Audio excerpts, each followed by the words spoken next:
Hey everyone, welcome back to Ontario Gardening. So today I am going to show you when you have let a plant get a sucker.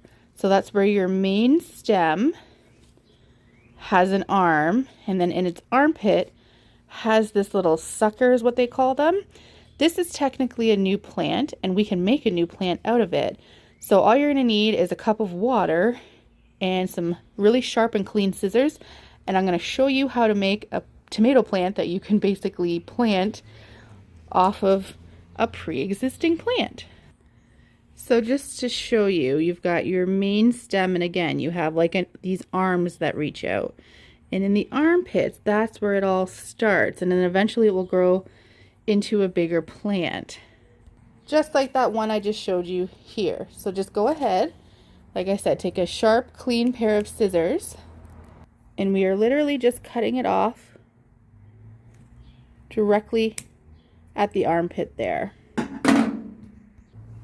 So now I've got this little plant. I'm going to grab a cup of water and I'm going to place it stem down, cut stem down into the water. Not too high up, just enough to go up. You don't want to douse the entire plant in it, but just enough for the water to at least get this cut stem. So I actually just have this little glass here, and we're just going to put our cuttings in here and we wait until they form roots. I just put them up in my windowsill just so they get some light. When I'm propagating any of my plants, indoor or outdoor, doesn't really matter. I always give them water and then put them in the windowsill. They seem to like it here.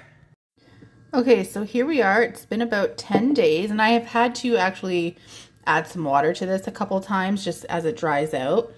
But as you can see, anywhere on the plant that there was root or there was water, it had started to grow some roots.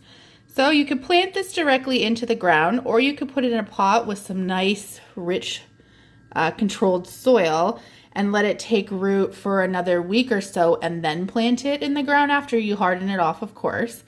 But yeah, I'll show you what that looks like. And this is the result of a propagated tomato that's been in the ground for a few weeks now. We're growing some tomatoes already, nice and healthy, and all of this from a sucker. So if you have the time and the means and the space, definitely consider propagating those plants. You can save so much money that way and get a lot more real estate. We'll talk to you soon. Bye.